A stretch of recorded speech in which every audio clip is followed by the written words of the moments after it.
Qual o efeito colateral que pode haver ou que existe, que é o mais comum? Vamos lá. Ó, a gente vai ter cada ativo com a sua particularidade. Então, Perfeito. por exemplo, se a gente vai usar um produto que vai agir para ajudar na parte neurológica. Então, a gente tem vamos dizer que a gente vai usar um ativo, vou dar um exemplo aqui, eu vou dar um exemplo de um aminoácido que chama-se L-triptofano. Então, o L-triptofano é um aminoácido super conhecido, essencial, está dentro de várias coisas que a gente come na nossa dieta. E, às vezes, a gente precisa dar uma dosezinha extra para nos ajudar com a parte de cognição, foco, memória, essa parte neurológica central. Então, a gente vai usar ele num soro, por exemplo. Quando eu uso o L-triptofano, ele vai ter gradativamente vamos pensar assim, ele é um ajudante para a gente liberar a serotonina, que é um hormônio do bem-estar, nos ajudando com algumas partes nesse sentido neurológico. Eu posso usar um outro ativo que chama hidroxitriptofano. O hidroxitriptofano é um ativo que funciona mais rápido, passa a barreira hematoencefálica mais ligeira e não precisa passar por tantos processos até ajudar a gente a liberar a serotonina. Então, imagine você que se a gente põe num paciente um produto desse que age muito rápido, a gente vai ter um efeito colateral relacionado ao sistema nervoso central. O meu paciente pode enjoar, pode ter vômito, tontura, dor de cabeça. Quando eu escolho um ativo ou outro, já que os dois podem ajudar, um é mais potente, vamos dizer assim, e o outro um pouco menos potente. Eu preciso conhecer o paciente, saber o caso clínico desse paciente, saber o que ele toma de medicação no dia a dia dele, porque as medicações que ele usa podem ter atividade junto com esse produto. Eu costumo dizer assim, ó, um ativo de suplementação, ele já recebe esse nome ativo, justamente porque ele não é inerte. As vitaminas não são inertes, não dá só para tomar uma vitaminazinha e pronto. E o efeito colateral está ligado diretamente ao tipo do produto, onde ele vai agir, o tipo do paciente. Por isso é tão importante a indicação do paciente, a maneira com que foi aplicado devagar, mais lento, mais rápido. Horário do dia faz diferença dependendo do ativo que eu estou usando. Então, os efeitos colaterais, eles existem. Em geral, os mais comuns são tontura, enjoo, leve dor de cabeça. São os efeitos colaterais mais comuns de uma diversidade de ativos. Então, vamos colocar de uma outra maneira. Quando você busca na internet, você vê coisas muito graves relacionadas a terapias injetáveis. Essas coisas muito graves estão relacionadas ao produto ou estão relacionadas à aplicação inadequada do produto, ao erro na aplicação? Aí nós entramos num assunto bom, hein? Seguinte, ó. A gente tem uma conversa no universo da internet, das reportagens, falando, né, muito sobre terapia de suplementação nutricional injetável hoje. As terapias injetáveis, elas precisam, obviamente, de pessoas que sabem o que estão fazendo. Esse é o ponto. Então, vamos lá. O problema maior não é o próprio ativo. Esse que eu exemplifiquei anteriormente, ele é um probleminha do ativo se a pessoa não conhece o ativo que está fazendo e o paciente que está fazendo. Conhecendo os dois, nós não vamos ter esse problema. A escolha vai ser correta, ativo sem reação. O grande problema são as vias de administração errada, a rapidez do soro. Então, o erro, sim. Eu vou dar um exemplo. Ó, a gente tem, recentemente, a gente teve uma conversa a respeito de uma paciente que ficou internada há alguns meses na UTI por uso de vitamina D.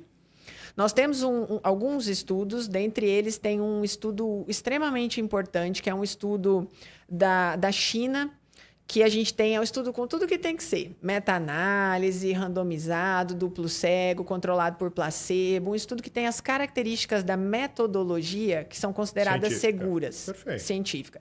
Esse estudo demonstrou que dose de vitamina D intramuscular, na dose de 600 mil unidades, hein? Você falou que toma 50 mil.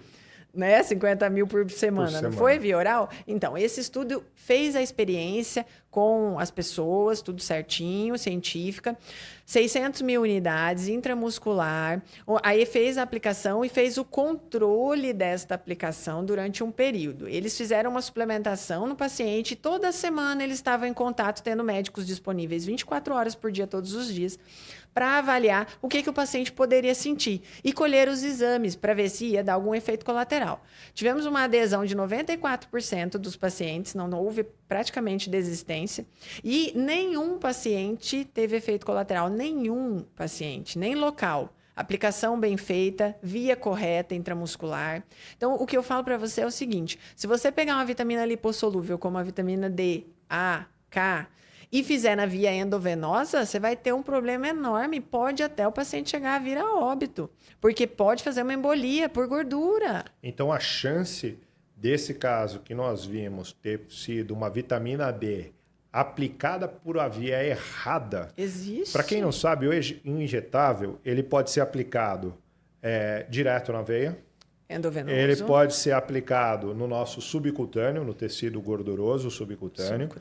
Ou na via intramuscular, entre os músculos. Perfeito. Inclusive uma via perigosa, que parece que não, mas entre os músculos nós temos vasos...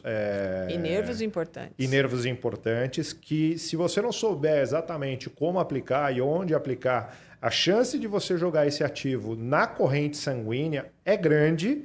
Imediatamente. Né? Ou causar uma lesão que vai causar dor crônica no paciente. Eu já recebi pacientes que tomavam lá antigamente a bezetacil. Sim. E até hoje tem dores crônicas causadas pelo uso, normalmente, pela injeção inadequada, Isso. no local inadequado do músculo. Isso aí, lesão no nervo que passa ali pertinho e a gente tem dor crônica. Perfeito. Né?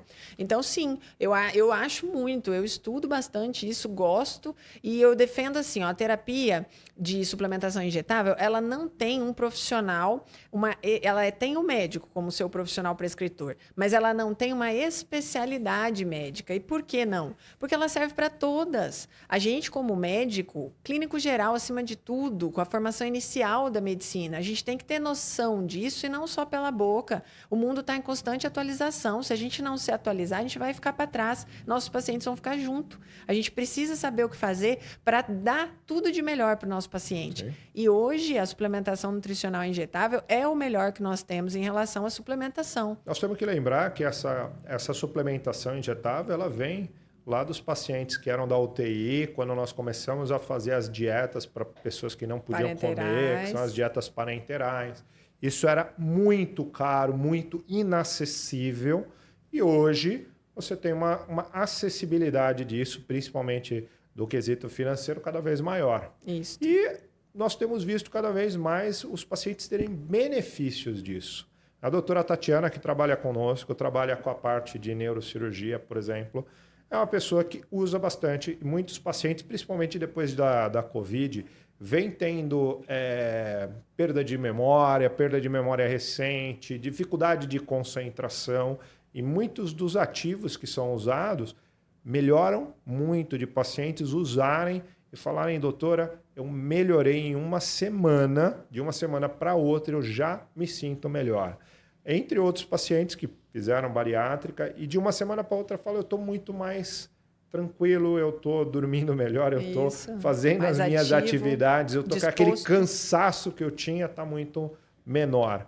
Eu acho que isso acontece com tudo, desde, de novo, desse tipo de material injetável, de reposição de alguns hormônios que, de novo, a mesma história, né? Se for bem feita, bem indicada, feita no local correto, tem uma aplicação absolutamente maravilhosa. Não pode deixar cair no qualquer coisa, né? Vamos fazer de qualquer jeito, vamos fazer lá no fundão da academia. Não é ali o local correto para esse tipo de coisa. Agora vamos falar então, nós já falamos de efeito colateral, mas muitos pacientes têm uma dúvida. Existe supervitaminose, excesso de vitamina? Quando isso acontece, o que nós fazemos? Vamos. Existe sim. A gente pode ter a vitamina como amiga ou como inimiga, depende da dose. Então, a gente pode fazer um excesso de vitamina, uma toxicidade, uma hipervitaminose por injetável, mas a gente também pode fazer por via oral. Não é exclusiva do injetável. O fato é que pacientes que metabolizam mais devagar, então vamos pensar, um paciente com uma doença mais idoso, que tem uma doença crônica renal, então a eliminação dos excessos é feita ou pelas fezes, ou pela via renal, a urina, ou pelo suor, ou pela respiração. Em geral, funciona assim no metabolismo do corpo humano, né? Então, a gente consegue ver que um paciente que tem uma insuficiência renal, por exemplo, não elimina todas as toxinas na urina, ele também não vai eliminar os excessos, nem de medicamentos, nem de vitaminas. Então, esse paciente vai ter uma sobrecarga. Ele precisa ser cuidado da maneira correta, pelo profissional correto, individualizada a prescrição dele, para que ele tenha uma suplementação necessária, que supra as necessidades dele, via oral ou injetável, tanto faz. Errou a mão, deu vitamina demais, o paciente vai ter a toxicidade. Pode ser tóxico para o rim, pode ser tóxico para o fígado. Então, mais uma vez, a importância do profissional que prescreve e acompanha este paciente estar presente. Vou te dar um exemplo. Ó. De novo, a vitamina D, porque afinal de contas todo mundo conhece. Quando a gente faz a suplementação de vitamina D via oral, ela vai subindo bem devagarinho. A gente pode suplementar todos os dias ou uma vez por semana e acompanhar. Em geral, 6 meses a gente reavalia os exames, vê até onde chegou e até onde é o nosso objetivo.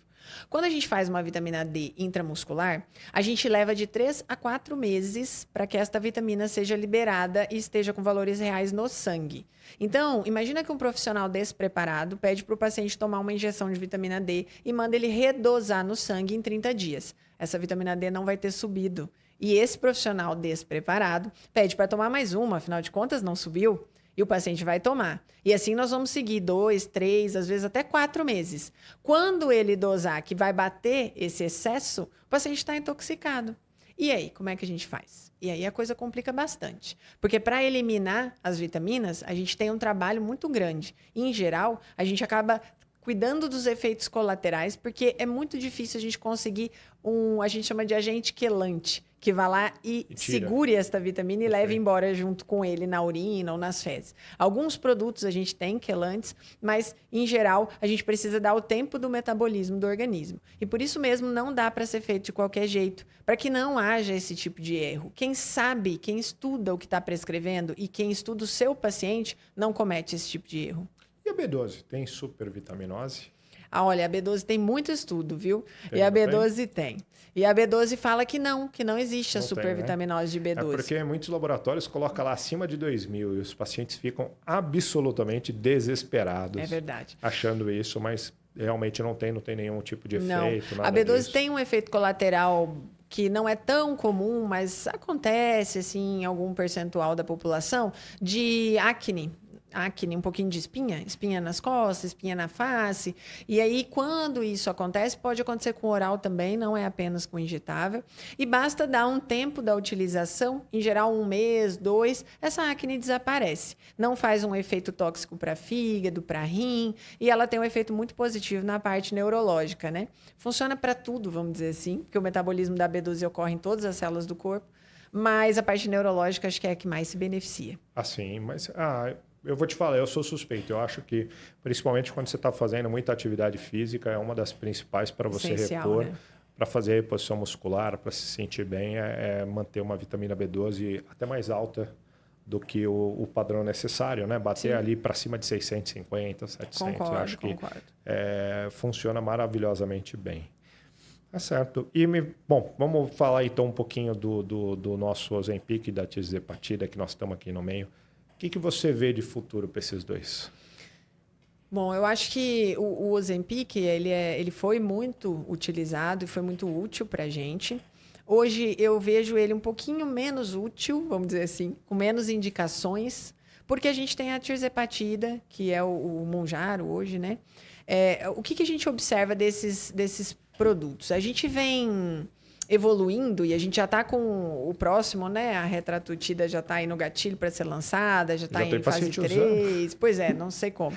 Mas, enfim, está em fase 3 de propaganda que está vendendo e tal. É o que a gente comentou. Da onde vêm esses produtos? Essa pergunta você tem que se fazer sempre. Não dá para utilizar qualquer coisa, né? A gente precisa evoluir, como eu falei desde o começo. Então, vieram novos ativos. A gente vai simplesmente falar, não, isso aqui não tem estudo suficiente e tal. Não, a gente precisa sentar, pesquisar, estudar. Qual é a bioquímica? Onde age? Para qual paciente é indicado? Todo mundo pode usar? Quais os efeitos colaterais? Se der um efeito colateral, o que eu tenho que fazer? Então, o que eu acho assim, todo produto novo, seja oral ou seja injetável, ele vai ter um tempo até a gente descobrir tudo que ele é capaz de fazer, para o bem e para o mal. Então, os estudos, eles comprovam o benefício, mas eles não conseguem provar para a gente todo o possível malefício, porque os estudos não duram 20 anos para liberar uma droga, um medicamento. Sem contar que eles não fazem na população geral. Então, de repente, você está lá, você tem uma doença secundária, você tem, por vezes, está tomando uma outra medicação que não foi ali prevista, uma medicação mais, como é que eu vou falar? Uma medicação mais rara de se estar tomando, de uso, esse tipo de coisa, onde você vai descobrir algumas interações, infelizmente, com o passar do tempo. Exato. Mas você falou em relação a semaglutida, o Ozempic, em relação ao Mounjaro. Você acha que a semaglutida está perdendo um lugar para o Mounjaro só porque ele é novidade? Só porque ele talvez tenha mais potência, eu acredito que ele tenha, ou porque a semaglutida foi, acho que de todas, a mais mal utilizada que nós tivemos. Para mim, assim, o Ozempic é o exemplo do mau uso de uma medicação. Por quê? Foi utilizado à torta e à esquerda. Até ontem ali, qualquer um chegava na farmácia, comprava qualquer dose, aplicava de qualquer jeito. Era um que olhava para o outro e falava, eu estou tomando e resolveu minha vida. Ninguém procurou médico, ninguém fez exame, ninguém fez dieta, que era o mais importante no meio da história. Você entendeu? Então, assim, para mim é a medicação mais mal utilizada que eu vi nos últimos anos. E hoje, chega um monte de paciente no consultório e fala, eu tomei Ozempic e não tive resultado. Pô, lógico que eu não teve resultado, eu não fiz nada. Tomar um remédio nunca resolveu. Não está escrito na bula do remédio, tomarás esta medicação e serás magro. Não está escrito isso. Não está. A única coisa que não está escrita na bula dele é tomarás e ficarás magro. Né? Então, o que você enxerga? Você enxerga isso? Ou realmente a diferença dele para o Mounjaro é só, olha, isso aqui está ultrapassado, isso aqui já era, não vamos usar mais? Muita coisa, mas vamos lá. Não, eu vejo assim, a medicação é uma medicação boa, né? A gente tem a evolução e foi muito rápido. Lembra quando lançaram o primeiro remédio antihipertensivo, por exemplo, na vida? Demorou quanto tempo até vir o segundo? Um bom tempo. Então, a gente ficou usando aquele primeiro, entendendo aquele primeiro, como funcionava e tal. E eu vejo muito isso com Saxenda, Ozempic, tirzepatida, Mounjaro agora. É a evolução de um ativo, são descobertas novas. Então, a gente tinha um análogo de um hormônio, né, do GLP-1, no caso do Ozempic. Depois, a gente tem 2, não é mais só um, que é a tirzepatida, o Mounjaro. E agora o próximo vão ser 3. Então, o que eu vejo nisso? Quanto mais a gente estuda, mais a gente entende aonde a obesidade tem a sua origem. Vamos pensar assim? Então, se a gente tem o centro da fome no cérebro, com gatilhos que estão no aparelho digestivo, principalmente, a gente precisa tratar tudo. Então, o GLP-1 é um hormônio produzido no intestino. Então, veja, se o paciente tem um aparelho digestivo funcionando bem, está comendo saudável, ele tem a produção própria dele, do GLP-1 dele, ele não precisa pôr externo. Agora, se é um paciente que come tudo errado, está tudo bagunçado, ele vai ter uma produção eficiente do hormônio interno? Não. Então, a gente consegue fazer o nosso corpo produzir o Ozempic, entre aspas? Sim, com dieta adequada. Com dieta adequada, a gente consegue atividade física. Quase que simular, não é simular, né? Fazer o real, porque quem simula é o Ozempic, remédio, né? Mas o real fazendo as pessoas comerem direito. Exato.